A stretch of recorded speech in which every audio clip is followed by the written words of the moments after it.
सोचिए एक ऐसी दुनिया जहां इंसान पैदा तो होते हैं लेकिन मां के पेट से नहीं, जहां हर इंसान की जिंदगी का किरदार पहले से तय होता है और जहां दुख, परेशानी या तकलीफ जैसी कोई चीज ही नहीं है।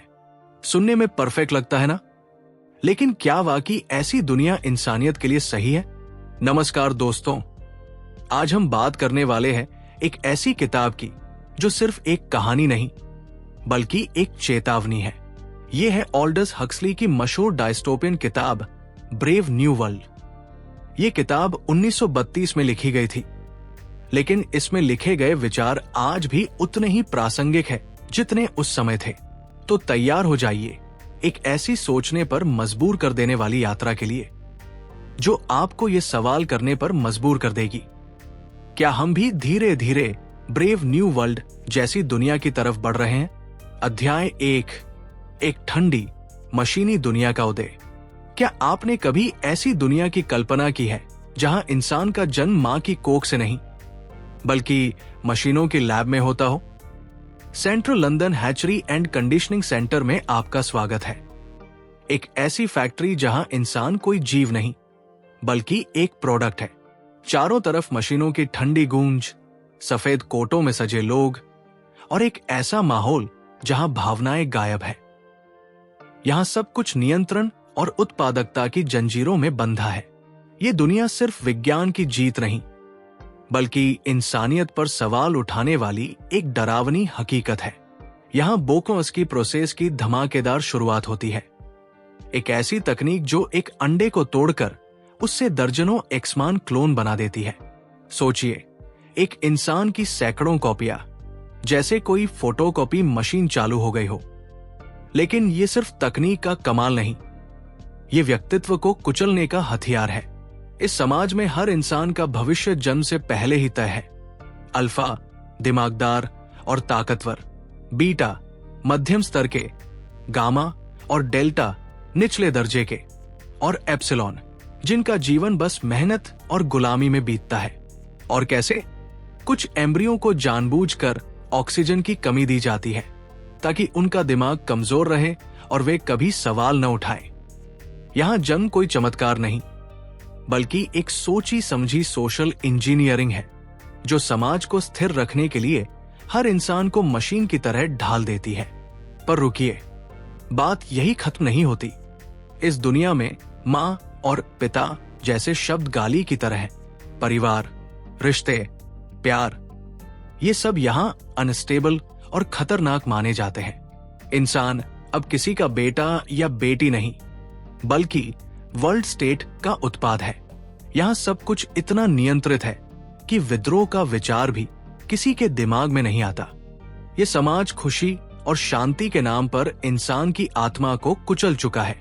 ऑल्डस हक्सली हमें चेतावनी देते हैं, अगर विज्ञान और टेक्नोलॉजी को बिना सवाल चलने दिया जाए तो इंसान बस एक मशीनी पुर्जा बनकर रह जाएगा। ये अध्याय हमें एक ऐसी ठंडी डिह्यूमनाइज्ड दुनिया की झलक देता है जो सुनने में रोमांचक है लेकिन अंदर से डरावनी और खोखली है। अब आते हैं इस समाज के सबसे खतरनाक हथियार पर, मानसिक नियंत्रण। यहां इंसानों को सिर्फ पैदा नहीं किया जाता बल्कि उनकी सोच को बचपन से ही एक तयशुदा ढांचे में ढाला जाता है। कंडीशनिंग के जरिए बच्चों को उनके सामाजिक वर्ग के हिसाब से तैयार किया जाता है। सोचिए, छोटे छोटे बच्चों को किताबों और फूलों की तरफ आकर्षित होने पर बिजली का झटका दिया जाता है। बार बार ऐसा करके उनके दिमाग में ये बिठा दिया जाता है कि ज्ञान और प्रकृति से प्यार करना गलत है। ये कितना डरावना है कि ये समाज किताबों और फूलों को भी खतरनाक मानता है। फिर आता है हिप्नोपेडिक टीचिंग का जादू, नींद में सिखाई जाने वाली शिक्षा। बच्चे सोते वक्त स्लोगन सुनते हैं जैसे हर कोई हर किसी का है, तुम्हारा वर ही बेस्ट है, कभी बदलाव की सोचो मत। ये बातें इतनी बार दोहराई जाती है कि वे बच्चों की अपनी सोच बन जाती है। ये तकनीक आज के विज्ञापनों और प्रोपेगेंडा की तरह है जो धीरे धीरे दिमाग को काबू में ले लेती है। यहाँ कोई अपनी जिंदगी खुद नहीं चुनता। हर इंसान को ये सिखाया जाता है कि वो अपने रोल से खुश रहे, उस पर गर्व करे और कभी सवाल न उठाए। ये नियंत्रण इतना गहरा है कि आजादी का विचार ही मिट जाता है। लोग अपनी कैद को खुशी समझते हैं क्योंकि उन्हें बचपन से यही सिखाया गया है।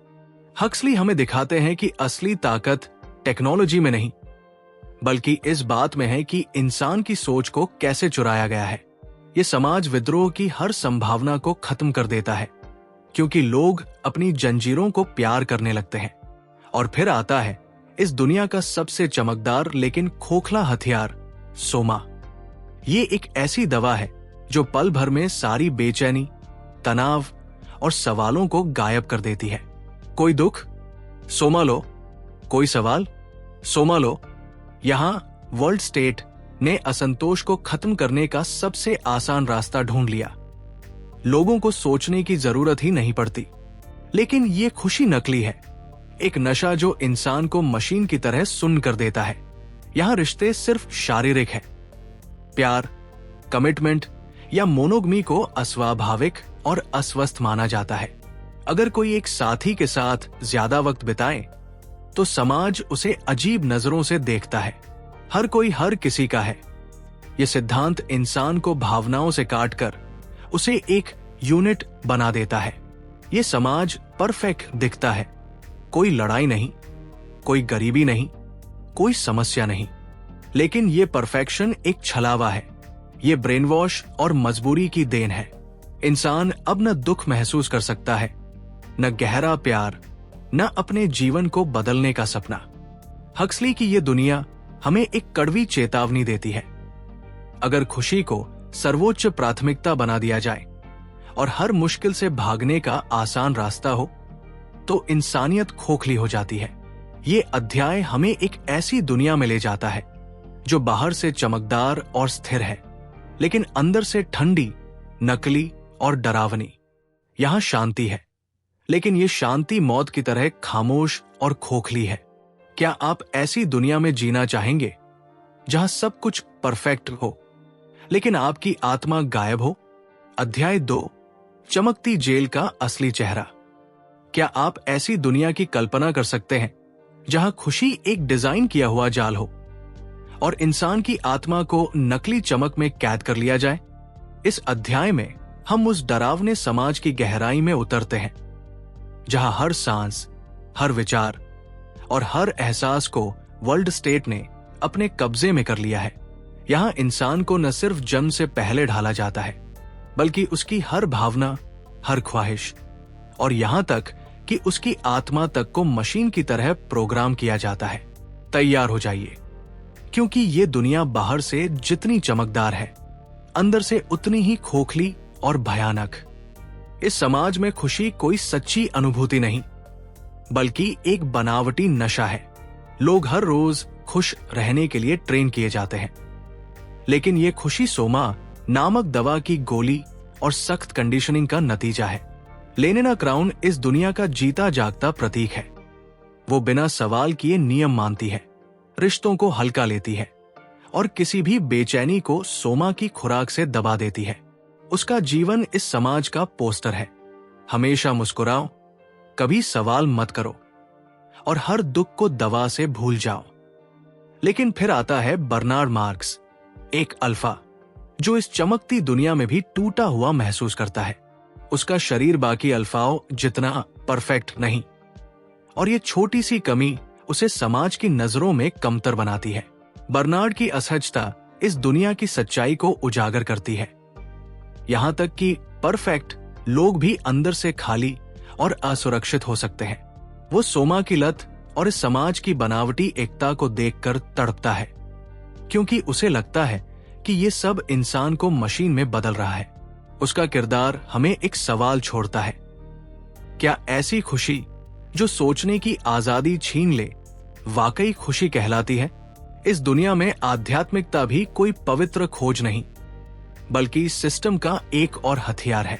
सॉलिडारिटी सर्विस नाम का एक रिचुअल इस समाज की नकली आत्मा को उजागर करता है।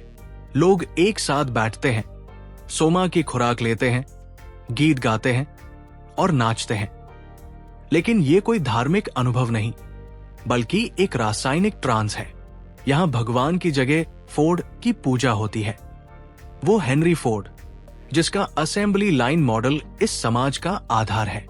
इंसान को मशीन की तरह प्रोड्यूस करना ही यहाँ की सबसे बड़ी उपलब्धि है।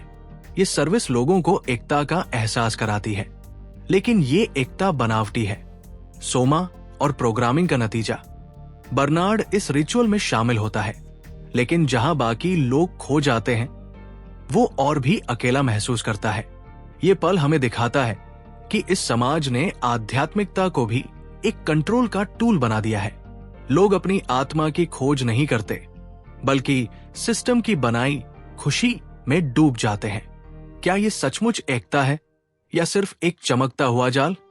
बर्नार्ड की बेचैनी इस अध्याय में और गहरी होती है। वो न सिर्फ अपने शरीर से, बल्कि इस पूरी दुनिया की बनावटी स्थिरता से असहज है। जब वो लेनिना को डेट पर ले जाता है, तो उसका व्यवहार समाज के नियमों से बिल्कुल उलट है। लेनिना के लिए सब कुछ हल्का और सामान्य है, रिश्ते, सोमा और यहां तक कि जिंदगी भी। लेकिन बर्नार्ड गहरे सवालों से जूझता है। वो सैवेज रिजर्वेशन जाने की बात करता है, एक ऐसी जगह जहां पुराने जमाने के लोग रहते हैं, जो वर्ल्ड स्टेट के कंट्रोल से बाहर है। ये विचार ही समाज के लिए खतरनाक है, क्योंकि पुराने तौर तरीकों को देखना या समझना यहां पागलपन माना जाता है। बर्नार्ड की जिज्ञासा इस बात का सबूत है कि कोई सिस्टम कितना भी मजबूत हो, इंसानी आत्मा की बेचैनी को पूरी तरह दबा नहीं सकता। लेकिन लेनिना उसकी इस सोच को अजीब और अननेचुरल मानती है, क्योंकि उसका दिमाग कंडीशनिंग की जंजीरों में बंधा है। ये समाज इतना प्रोग्राम्ड है कि असंतोष को मानसिक बीमारी समझा जाता है। हर क्लास को बचपन से ये सिखाया जाता है कि उनकी जिंदगी ही सबसे अच्छी है। निचले वर्ग अपनी सीमित सोच को खुशी मानते हैं और ऊंचे वर्ग अपनी श्रेष्ठता पर गर्व करते हैं। लेकिन ये खुशी एक जाल है जो लोगों को अपनी गुलामी को आजादी समझने पर मजबूर करता है। हक्सली हमें एक कड़वी सच्चाई दिखाते हैं। जब समाज इंसान की सोच, भावनाओं और यहां तक कि आध्यात्मिकता को भी डिजाइन कर देता है, तो इंसान के पास कुछ भी अपना नहीं बचता। यहां सवाल पूछना बीमारी है, असंतोष पागलपन है और आत्मा की खोज एक अपराध। बर्नार्ड का असंतोष इस चमकती जेल में एक छोटी सी दरार है जो हमें ये सोचने पर मजबूर करता है, क्या ऐसी दुनिया जहां हर दुख को दवा से दबा दिया जाए और हर सवाल को नकली एकता से मिटा दिया जाए, वाकई जीने लायक है? ये अध्याय हमें एक ऐसी दुनिया की सैर कराता है जो बाहर से स्थिर और परफेक्ट दिखती है, लेकिन अंदर से एक ठंडी, खोखली और आत्मारहित जेल है। अध्याय 3, दो दुनियाओं का टकराव। क्या आपने कभी सोचा कि एक ऐसी दुनिया जहां हर दर्द को दवा से दबा दिया जाए, असल में कितनी खोखली हो सकती है? और अगर उसका सामना एक ऐसी दुनिया से हो जहां दुख, प्यार और इंसानियत अभी भी जिंदा है, तो क्या होगा? इस अध्याय में हम उस रोमांचक और डरावने टकराव की सैर करते हैं जहां वर्ल्ड स्टेट की चमकदार जेल का मुकाबला एक कच्ची इंसानी दुनिया से होता है। ये कहानी सिर्फ दो समाजों की नहीं, बल्कि इंसानियत के असली मायने की खोज है जो आपको सोचने पर मजबूर कर देगी। बर्नार्ड मार्क्स और लेनिना क्राउन अब सैवेज रिजर्वेशन में कदम रखते हैं, एक ऐसी जगह जहां समय ठहर सा गया है। यहां न टेक्नोलॉजी की चमक है, न सोमा की बेहोशी। लोग प्राकृतिक तरीके से जम लेते हैं, बच्चे खेलते कूदते चोट खाते हैं, बुजुर्ग झुर्रियों के साथ जीते हैं। गरीबी, बीमारी और दुख यहां की हकीकत है। लेनिना के लिए ये सब घिनौना और डरावना है। वो तो उस दुनिया से आई है जहां बुढ़ापा, दर्द और भावनाएं गायब कर दी गई है। लेकिन यही रिजर्वेशन हमें दिखाता है कि इंसानियत का असली रंग क्या है। यहां मां अपने बच्चों को गोद में लेती है, लोग प्यार और दुख को जीते हैं। ये पिछड़ा समाज वर्ल्ड स्टेट की नकली परफेक्शन को आईना दिखाता है। क्या सच्ची जिंदगी वही है जहां इंसान को महसूस करने की आजादी हो, चाहे वो डर ही क्यों न हो? यहां हम जॉन से मिलते हैं, जिसे लोग सैवेज कहते हैं। जॉन इस रिजर्वेशन में पैदा हुआ, लेकिन वो यहां का नहीं। उसकी मां लिंडा जो कभी वर्ल्ड स्टेट की नागरिक थी, एक हादसे में यहां फंस गई थी। लिंडा ने जॉन को प्राकृतिक तरीके से जन्म दिया। वर्ल्ड स्टेट के लिए ये एक घृणित अपराध है। जॉन का बचपन अकेलेपन और तिरस्कार में बीता। रिजर्वेशन के बच्चे उसे अजनबी समझकर तंग करते थे क्योंकि उसकी मां अलग थी। लिंडा उसे वर्ल्ड स्टेट की चमकदार कहानियां सुनाती थी, लेकिन उसकी शराब की लत और दयनीय हालत ने जॉन को सच दिखाया। वो परफेक्ट, दुनिया उतनी परफेक्ट नहीं। जॉन का ये बीच में फंसा होना उसे अनोखा बनाता है। वो न रिजर्वेशन का है, न वर्ल्ड स्टेट का। उसकी बेचैनी इस कहानी का दिल है, जो हमें पूछने पर मजबूर करती है, क्या इंसान का असली घर वो जगह है जहां वो सचमुच आजाद हो? जॉन की जिंदगी तब बदलती है जब उसे शेक्सपियर की एक पुरानी किताब मिलती है। इन नाटकों के शब्द उसके लिए जादू बन जाते हैं।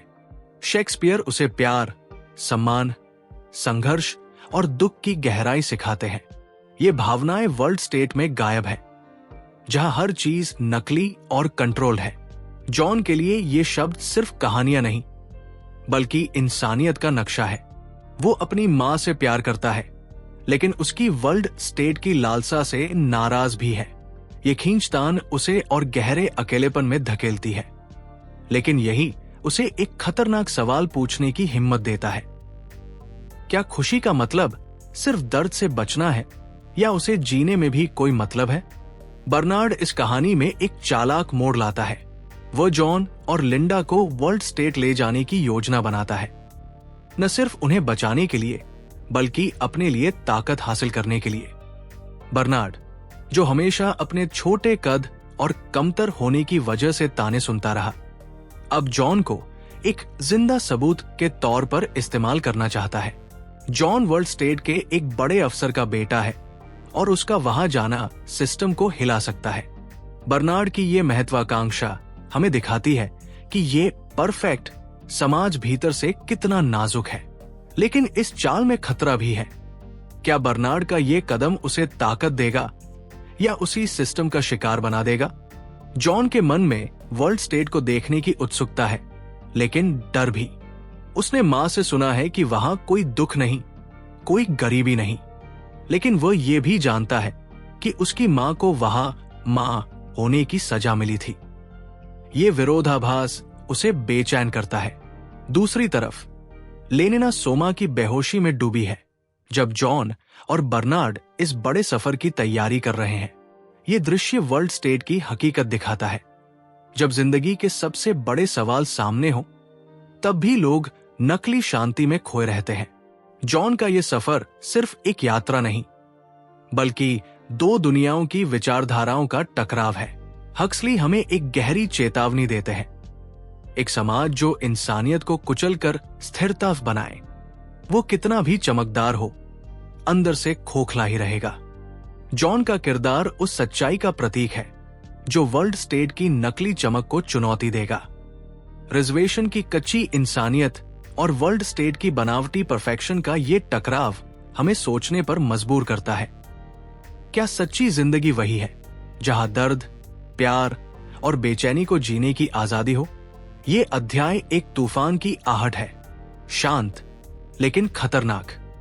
जॉन का वर्ल्ड स्टेट में कदम रखना इस चमकती जेल को हिलाने वाला है, और हम सब उस विस्फोट के गवाह बनने वाले हैं। अध्याय 4, चमकती जेल में दरारें।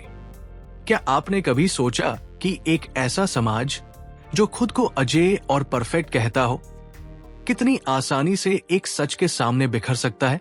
इस अध्याय में हम उस चमकदार लेकिन खोखली दुनिया में उतरते हैं, जहां इंसानियत को तमाशा और सच्चाई को मजाक बना दिया गया है। ये कहानी उस पल की है जब वर्ल्ड स्टेट की नींव हिलने लगती है, न हथियारों से, न जंग से, बल्कि एक इंसानी सच और उसकी भावनाओं से। तैयार हो जाइए, क्योंकि ये अध्याय उस जेल की दरारें दिखाता है जो बाहर से तो सोने की लगती है, लेकिन अंदर से पूरी तरह टूटी हुई है। ये कहानी तब शुरू होती है जब वर्ल्ड स्टेट का ताकतवर डायरेक्टर बर्नार्ड मार्क्स को सबके सामने नीचा दिखाने की ठान लेता है। बर्नार्ड, जो हमेशा अपने सवालों और अलग सोच की वजह से सिस्टम का खतरा माना गया, अब निर्वासन की सजा पाने वाला है। डायरेक्टर उसे आइसलैंड भेजने की योजना बनाता है, एक ऐसी जगह जहां असहमत लोगों को चुपके से हटा दिया जाता है। ये सीन वर्ल्ड स्टेट की क्रूरता को उजागर करता है। यहां विद्रोह की कोई जगह नहीं, और जो सवाल उठाएं उसे या तो मिटा दो या किनारे कर दो। लेकिन तभी कहानी में धमाका होता है। बर्नार्ड अपना हथियार सामने लाता है। जॉन, जिसे सैवेज कहते हैं, और उसकी मां लिंडा। डायरेक्टर का चेहरा उस पल सफेद पड़ जाता है जब वो देखता है कि लिंडा, उसका पुराना प्रेम, और जॉन, उसका बेटा, अब सबके सामने खड़े हैं। ये एक ऐसा झटका है जो इस परफेक्ट समाज की नींव को हिला देता है। मां और बेटा जैसे शब्द यहां गाली से कम नहीं, और डायरेक्टर का ये राज उसकी सारी सत्ता और सम्मान को पल में चूर कर देता है। भीड़ हंसती है, उसका चेहरा शर्म से लाल पड़ जाता है और वो भाग खड़ा होता है। ये हक्सली का तीखा व्यंग्य है। एक समाज जो रिश्तों को गंदा मानता है, उसी रिश्ते के सच से धराशायी हो जाता है। बर्नार्ड के लिए ये जीत का पल है। वह जो हमेशा अपने छोटे कद और कमतरी के कारण उपेक्षित रहा, अब सत्ता को चुनौती देकर सुर्खियों में है। लेकिन इस जीत में छुपा है एक कड़वा सच। वो ये सब अपनी ईमानदारी या विद्रोह के लिए नहीं, बल्कि सत्ता के खेल में हिस्सा लेने के लिए कर रहा है। वो जॉन और लिंडा को नहीं, बल्कि अपनी शोहरत को बचाने की कोशिश कर रहा है।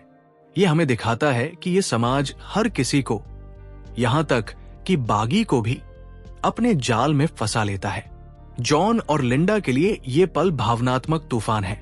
लिंडा अपने पुराने प्रेमी को देखकर शर्मिंदगी और संतोष का मिश्रित एहसास महसूस करती है, जबकि जॉन, जो वर्ल्ड स्टेट को एक सपने की तरह देखता था, अब इसकी ठंडी और निर्दयी हकीकत से रूबरू होता है। ये सीन एक तीखी चेतावनी है। कोई भी सिस्टम कितना ही मजबूत हो, एक इंसानी सच उसकी चमक को पल में बेनकाब कर सकता है। लेकिन ये समाज सच को बर्दाश्त नहीं करता, ये उसे तमाशा बना देता है। जॉन, जो रिजर्वेशन से आया था, अब वर्ल्ड स्टेट में एक चिड़ियाघर का जानवर बन गया है। लोग उसे इंसान नहीं, बल्कि एक अजूबा समझते हैं। वे उसकी कहानियां सुनने को बेताब है, लेकिन उसकी भावनाओं को समझने की किसी को फुर्सत नहीं। जॉन इस भीड़ में घुटन महसूस करता है। वो इस चमकती दुनिया को एक पिंजरे की तरह देखता है, जहां उसकी गहरी सोच और शेक्सपियर से सीखी भावनाएं सिर्फ मजाक का विषय है। वो पार्टियों में जाने से मना कर देता है, शेक्सपियर के शब्द सुनाता है, लेकिन लोग उसकी गहराई पर हंसते हैं। ये दृश्य दिल तोड़ने वाला है। एक समाज जहां कला, सच्चाई और गहरी भावनाएं सिर्फ मनोरंजन का सामान बनकर रह जाती है। बर्नार्ड, जो जॉन की वजह से शोहरत पा चुका था, अब इसकी कीमत चुकाता है। जब जॉन पार्टियों में नहीं जाता, लोग बर्नार्ड को भी भूलने लगते हैं। उसका नया सोशल स्टेटस पल में धूल में मिल जाता है और वो फिर से अकेलेपन और गुस्से में डूब जाता है। ये दिखाता है कि ये समाज सिर्फ ताकत और तमाशे की पूजा करता है, जो पल में गायब हो सकता है। लिंडा की कहानी इस बीच और दुखद हो जाती है। वो सोमा के नशे में डूबी रहती है, जैसे ये उसकी जिंदगी से भागने का आखिरी रास्ता हो। वर्ल्ड स्टेट में मां होना एक अपराध है और लिंडा को अब कोई नहीं चाहता। उसे सोमालिडेज पर डाल दिया जाता है, एक ऐसी हालत जहां वो नशे में मरने के लिए छोड़ दी जाती है। ये सीन इस समाज की क्रूरता को बेनकाब करता है। यहां बूढ़े, बीमार या अनुपयोगी लोगों के लिए कोई जगह नहीं। लेनिना का किरदार भी यहां एक नया रंग लेता है। वो जॉन की तरफ आकर्षित होती है, लेकिन उसका प्यार सिर्फ शारीरिक ख्वाहिश है। जॉन, जिसके लिए प्यार शेक्सपियर का पवित्र एहसास है, लेनिना की सतही सोच से परेशान हो जाता है। ये टकराव उनके बीच की खाई को और गहरा करता है और हमें दिखाता है कि इस समाज में गहरी भावनाओं की कोई जगह नहीं। इस बीच हेल्महोल्ट्ज वॉटसन का किरदार एक नई रोशनी लाता है। वो एक क्रिएटिव लेखक है, लेकिन इस समाज में उसकी कला को सिर्फ प्रोपेगेंडा का औजार बनने की इजाजत है। वो इस खोखलेपन से तंग आ चुका है और जॉन के साथ दोस्ती करता है, क्योंकि दोनों इस सिस्टम की सीमाओं को समझते हैं। उनकी दोस्ती एक छोटी सी उम्मीद की तरह है, लेकिन यह भी सतही और तर्कसंगत है, क्योंकि दोनों इस जेल से निकलने का रास्ता ढूंढ रहे हैं। हक्सली हमें यहां एक गहरी बात कहते हैं। एक समाज जो इंसान को सिर्फ उसकी उपयोगिता से आंके वो हर किसी को, चाहे वो विद्रोही हो, सैवेज हो या क्रिएटिव, या तो तमाशा बना देता है या कुचल देता है। ये अध्याय एक अजीब सी बेचैनी छोड़ता है। कोई बड़ा एक्शन नहीं, लेकिन हर सीन में एक तूफान की आहट है।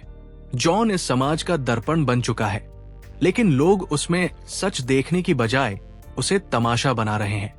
बर्नार्ड की अस्थायी जीत, लिंडा का पतन और हेल्महोल्ट्ज की बेचैनी, ये सब इस चमकती जेल में दरारें दिखाते हैं।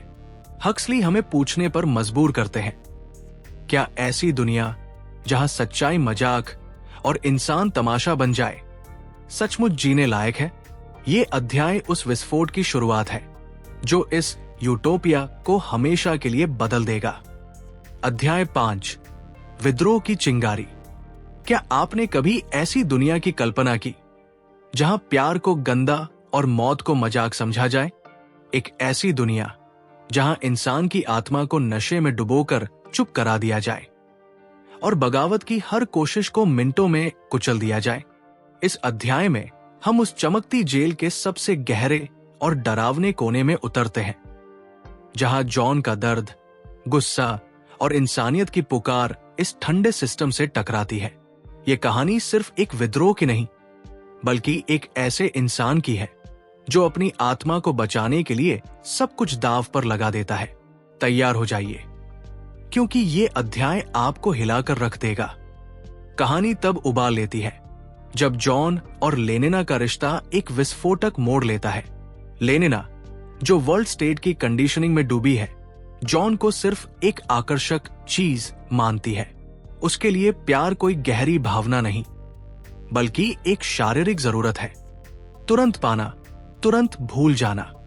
वो जॉन के पास आती है, खुलकर अपनी ख्वाहिश जताती है, लेकिन जॉन का जवाब उसे और इस समाज को नंगा कर देता है। शेक्सपियर की कविताओं से भरा उसका मन प्यार को एक पवित्र बंधन मानता है, और लेनिना की सतही सोच उसे घृणा और गुस्से से भर देती है। वो चिल्लाकर उसे वेश्या कहता है, एक ऐसा शब्द जो लेनिना को डरा देता है। ये पल लेनिना के लिए एक झटका है। उसने कभी अस्वीकार का सामना नहीं किया। वो शर्मिंदगी और डर में डूब जाती है, क्योंकि उसका दिमाग इस समाज की तरह ही प्रोग्राम्ड है, जहां भावनाएं कमजोरी है। जॉन का गुस्सा सिर्फ लेनिना पर नहीं, बल्कि इस पूरे सिस्टम पर है, जो इंसानों से उनकी गहरी भावनाएं छीनकर उन्हें मशीन बना देता है। ये टकराव इस समाज की सबसे बड़ी कमजोरी को उजागर करता है। यहां सच्चा प्यार, सच्चा दुख या सच्ची इंसानियत की कोई जगह नहीं। इस बीच लिंडा की कहानी और दर्दनाक हो जाती है। सोमा की ओवरडोज ने उसे पूरी तरह तोड़ दिया है। वो अस्पताल में पड़ी है, मशीनों की ठंडी बीप और रोशनी के बीच, जहां उसकी सांसें धीरे धीरे थम रही है। जॉन अपनी मां को देखने आता है।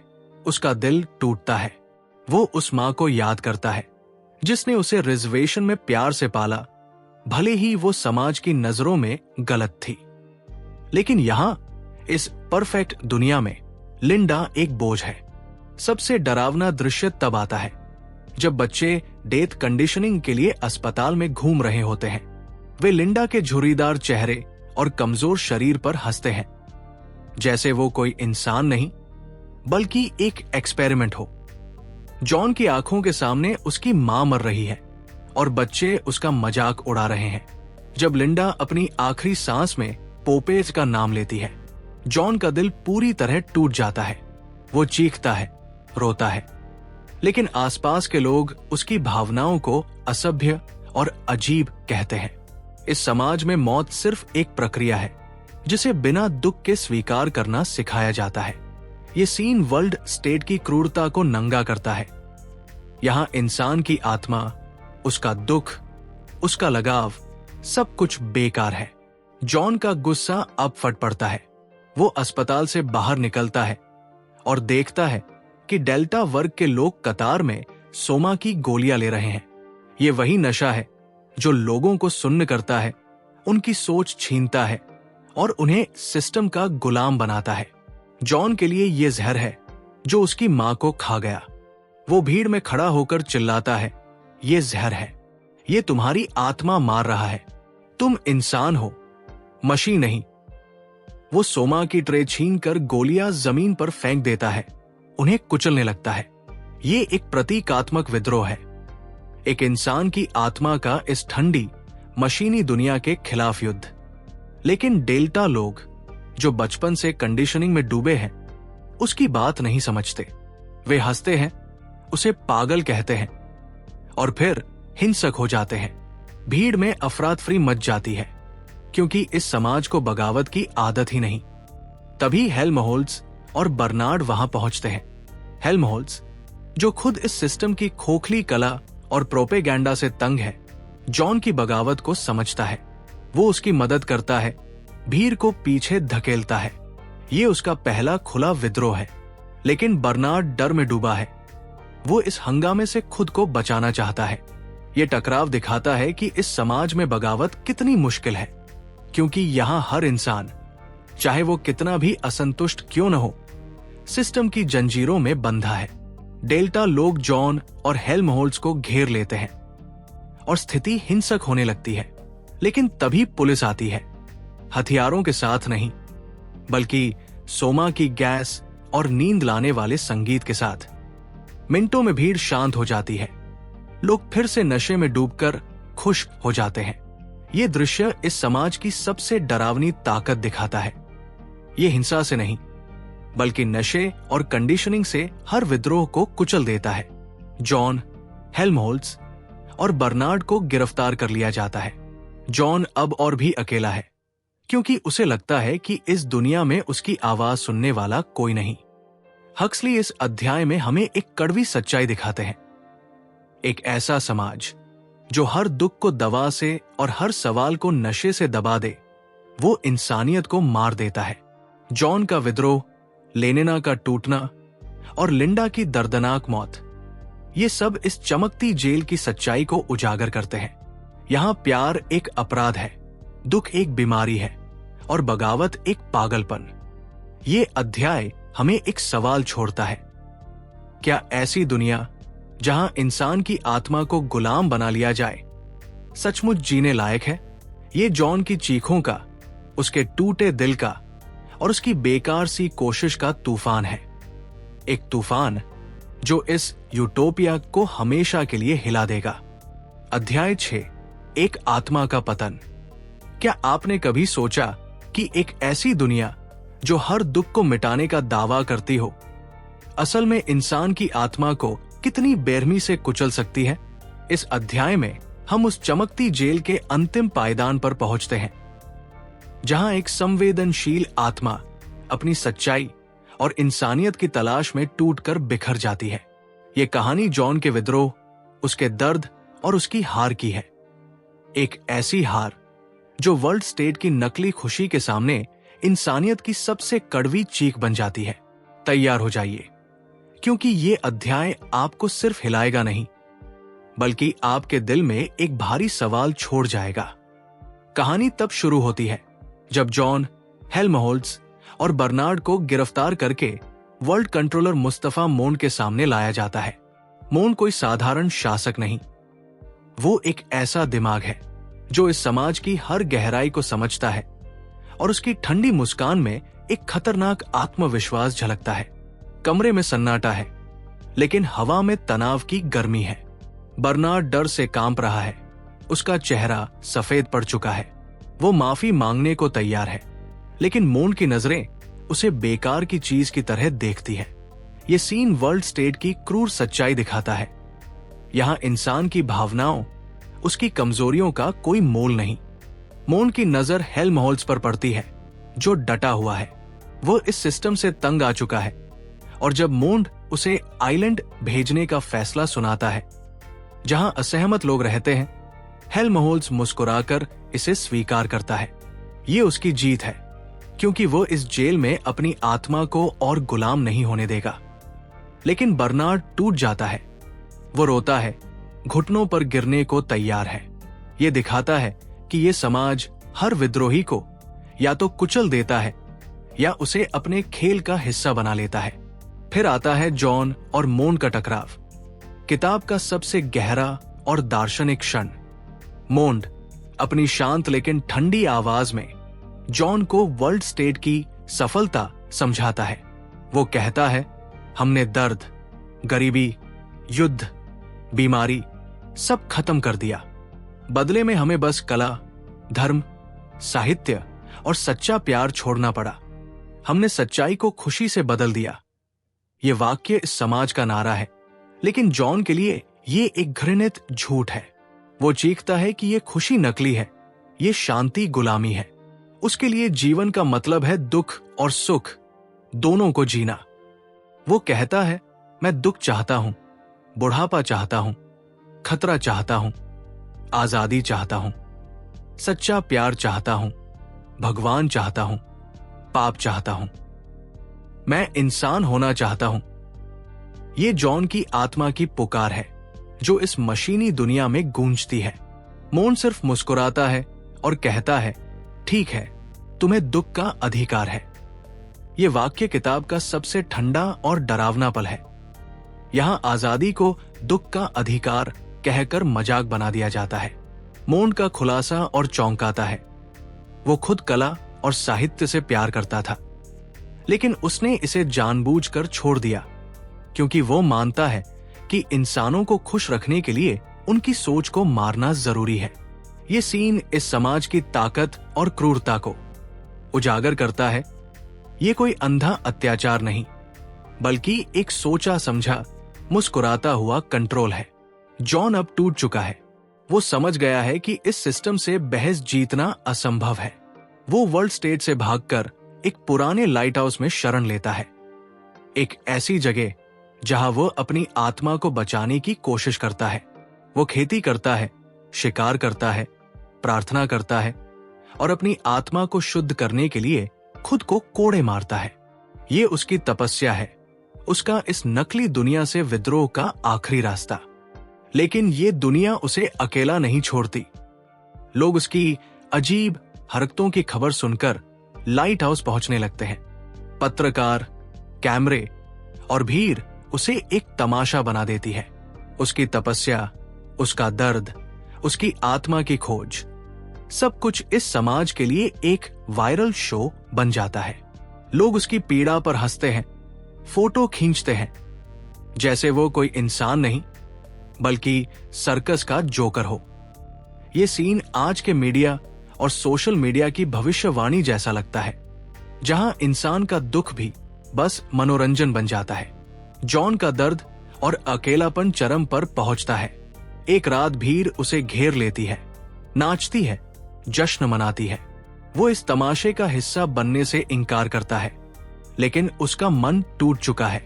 अगली सुबह जब लोग लाइट हाउस लौटते हैं, उन्हें जॉन का शरीर फांसी पर लटका मिलता है। ये किताब का सबसे भारी और कड़वा पल है।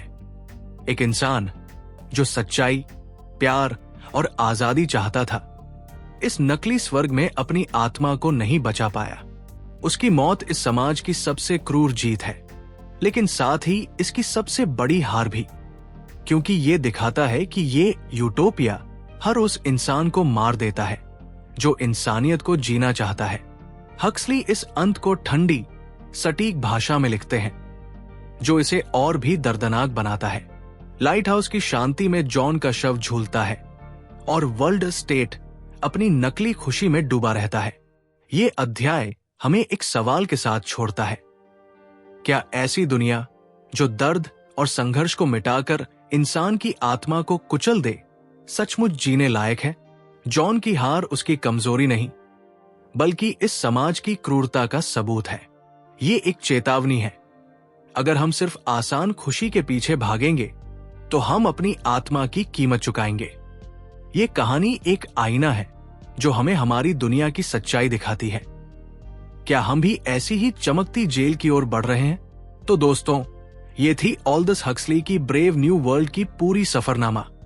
एक ऐसी दुनिया की तस्वीर जहां सब कुछ कंट्रोल में है, लेकिन इंसानियत दम तोड़ चुकी है। ये किताब सिर्फ एक कहानी नहीं, बल्कि एक आईना है जो हमें दिखाती है कि जब हम सिर्फ आसान रास्ता चुनते हैं तो हम अपनी आत्मा की कीमत चुकाते हैं। अगर इस सफर ने आपके सोचने का नजरिया बदला है, अगर इसने आपको सवाल करने पर मजबूर किया है, तो यकीन मानिए यही इस किताब का मकसद था। अब आपकी बारी है। कमेंट में लिखिए कि आपको इस किताब से सबसे बड़ा सबक क्या मिला। क्या आप इस खुशहाल लेकिन खोखली दुनिया का हिस्सा बनना चाहोगे, या उस दर्द को चुनोगे जो इंसान को इंसान बनाता है? वीडियो को लाइक करना मत भूलिए अगर यह सफर आपको सोचने पर मजबूर कर गया। अपने दोस्तों से शेयर कीजिए ताकि ये सोचने का सिलसिला आगे बढ़े।